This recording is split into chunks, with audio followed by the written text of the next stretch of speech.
restrictions on machetes, iron rods, pickaxes, etc., that they shouldn't. The sales restrictions say that they shouldn't be sold without permission, or they shouldn't be sold and bought without permission from the divisional officer, given the Anglophone crisis, that what happened in Moyuka and other places whereby these weapons are used to kill people. And so that's what we are going to begin with. This time I'll begin with you, Mr. Item Armstrong. If you look at the, or let me come to Mr. Pope, if you look at this decree given out by the MINAT Boss, Minister Paul Atanganji, what's your take about the decree? Well, he came out as a minister in charge of territorial administration. It is his duly right to do so. But at one point, let me be vocal to say the communique does not make any sense to me. It's my opinion as a political analyst. Yeah. I will take it in 3 segments. Yeah. First, with the building permit. Let me speak on this as an engineer. Okay. A building permit is a document that has been issued to you by the local authorities, in quotes, the council. Yes. That after studying your plans, they see that it meets the regulations. What do I mean by regulations? If you are building in an area like Boya and you are building in an area like Limbe, there are 2 different cases. Yes. So for Boya, probably you have seismic attacks, and in Limbe you have swamps. So their building must confirm with these regularities. Now, to that, even if after some time the council decide that we gave you this authorization to build here, but now due to infrastructural development, a stretch of road will be passing here, you'll be reimbursed or compensated. That is the purpose of a building permit. There I go with him. But now, when you come to the aspects of now, before I come to cutlasses, when you say without a building permit, you cannot, because it is the building permit that will give you access to get your rods. That is the picture he's painting. Now, excuse me, when you come and say that without a building permit, somebody cannot purchase his building materials, including rods, I want to differ on him that this building permit apply only in urban areas. You cannot go to my remote village where I'm trying to set up a structure. Yeah, building permit are not given. And you are asking me to bring a building permit. So if I'm living maybe in Rosing where I come from, I need a building permit, I'll come right to the urban center in Manfred to come and get a building permit. It doesn't make any sense. So, secondly, we have to know that we are begging some of our refugees in Nigeria to come back and indulge in useful activities, which the President and Madame Chantabia, First Lady of the country, and other state institutions are trying to promote agriculture. Now you come to say you are forbidding people from carrying cutlasses to carry out their daily activities that will put food on their table. I mean, it doesn't play well. You see, the communique is so short, and it's so short, it makes no sense, so I don't even see points where I can generate points to deliberate on it. Yes, Dr. Brucey. Thank you, Mr. Moderator. The order of the Minister of Territorial Administration, Atanganji, came out yesterday. And according to his order, he was restricting persons from using cutlasses and axes and iron rods in the northwest and southwest without duly taking authorization from the divisional officer. And this order has been put for 4 months. And the order was as a result of the Moyoka incident, whereby a 35-year-old woman, Tamasan, was butchered. And also the case where someone was beheaded in Bamenda with an axe, Mr. Moderator, such violence of inhumanity. That's the way I saw it from his own perspective as the Minister of Territorial Administration, to restrict cutlasses and the use of all those tools. And also, Mr. Mwambo Williams, he said to compile all the files for you to get cutlasses and axe or whatever, iron rods, it can cost about 3,000 francs, as the order stipulated. So I want to look at it detailedly from a political and analytical perspective. Before I analyze and synthesize and evaluate the facts from the minister, I want to say that, Mr. Minister, most of our parents in the Northwest and Southwest are living in subsistence agriculture. Their day-to-day life is all about subsistence agriculture. And what is subsistence agriculture? Farming and eating, hand to mouth. And they cannot do without their cutlasses. That is their life. Those of our parents who are butchers, they cannot do without their cutlasses. Those of our parents who are farmers, who tap palm wine, good palm wine, they use cutlasses. And I want to say that restrictions are good, but are you sure, Mr. Minister, that the cutlasses that these people already have, are you saying that they should go and do authorization for what they already have? And Mr. Mambo Williams, most of the divisional officers in suburbs in the Northwest and Southwest are not available. They are not. I can quote the instance, especially in my village. The DO is not there. He lives from town to the village.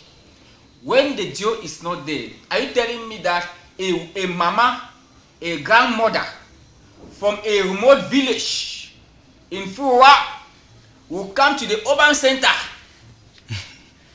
when they don't even have food to eat or 1,000 francs to eat for a day because of the Anglophone crisis, because of the suffering, the psychosocial trauma, the pain, the sufferings they are passing through on a daily basis?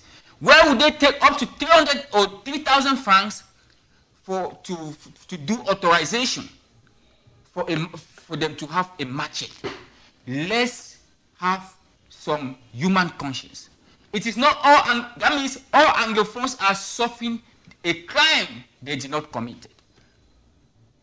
Are we saying that if a crime is committed by a group of person or a person, should all Anglophones suffer the effect?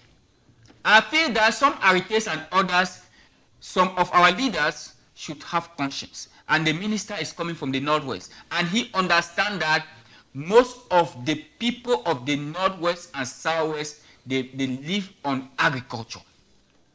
And now, the peak of the crisis, people are in pain, they are suffering. And normally, this is the harvesting period. It's common for our parents in the villages to go to the farms with their cutlasses and hoes. And we should not see situations where they will be embarrassed on their way to their farms and they'll start asking them authorization letters. That will be another situation of face masks, when people were being victimized of not putting face masks. So we should be very serious in this country when certain restrictions are passed at certain point in time. I'll end here. Okay, I'll come to you, Mr. Item Armstrong. If you look at this communique given out by the minister, we'll still come back to the aspect of follow-up. Do you see it possible that maybe a businessman who wants to do his business will be asking people who want to come and buy and say, show your permits that you have to buy cutlass, and maybe the follow-up of the ministry? Can you see that possible?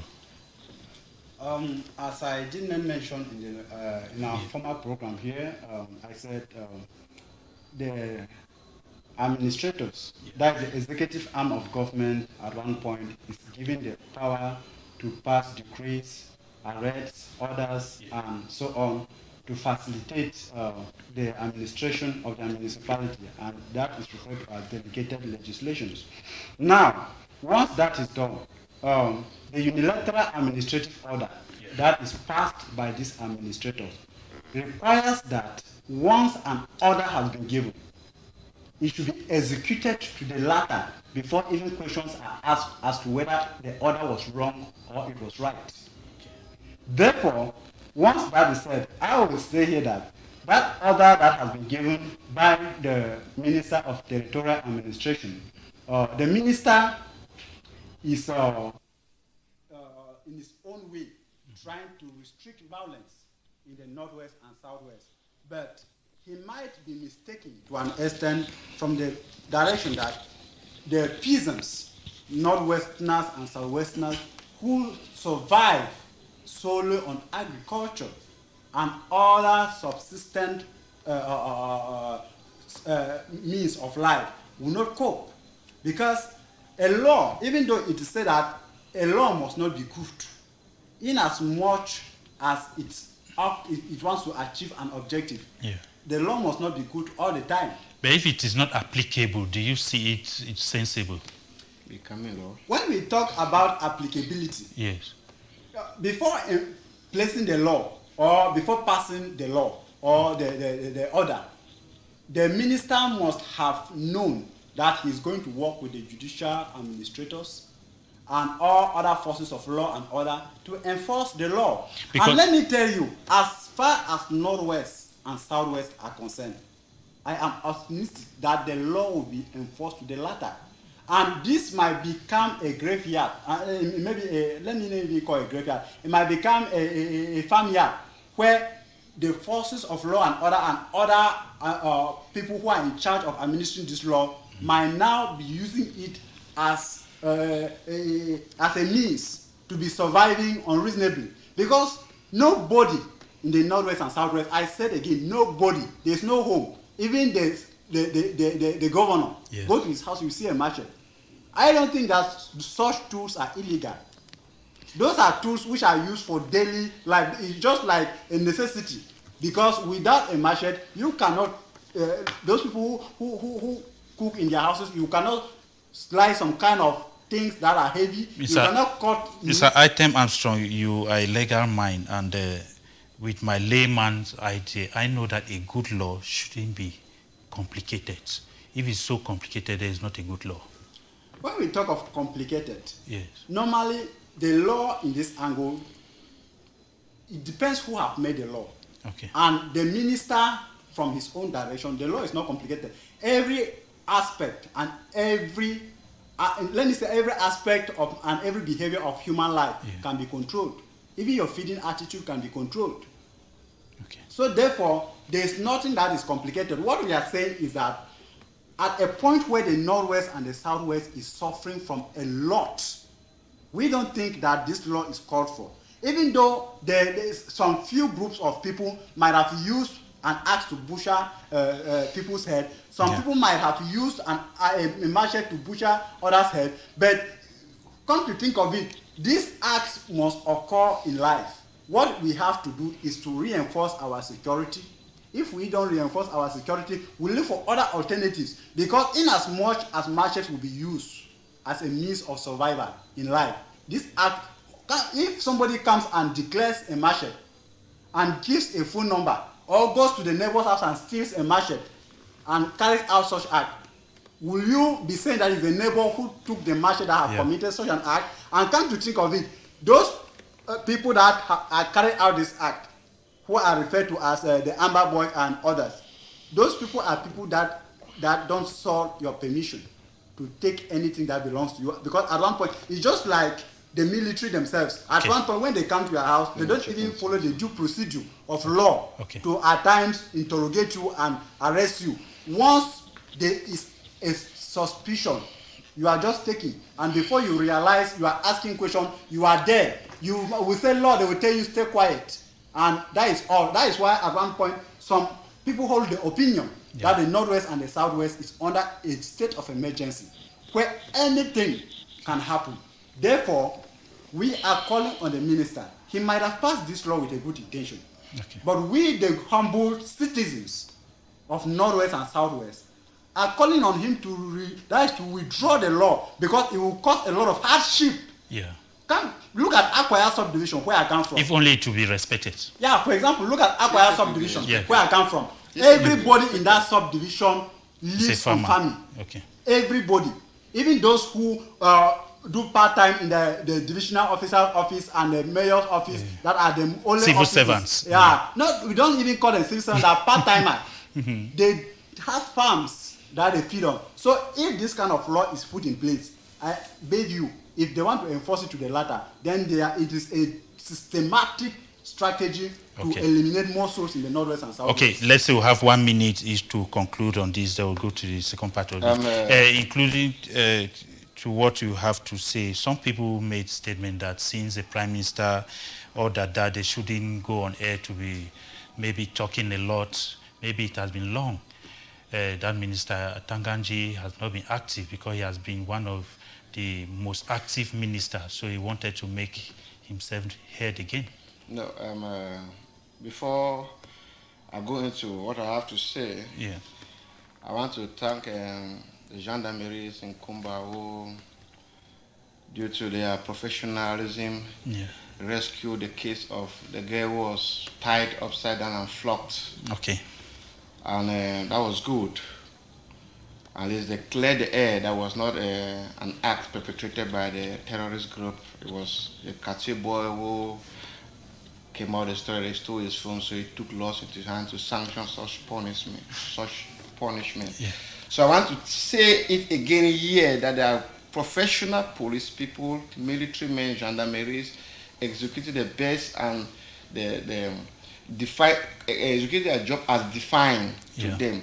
But there are others that will use this law to enrich themselves. Yeah. I want to say that if, for example, truly we have to respect this law, do cutlasses have a serial number?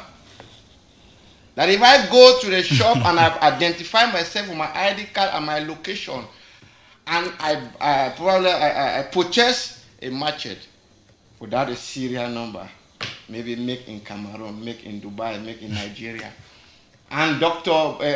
Busi comes to that very shop with his own identification and purchase the same machete with the same make in Nigeria, and tomorrow another person, we are not wishing it should die, should happen, is beheaded somewhere, and this same machete is abandoned on that point, made in Nigeria. Who owns the machete?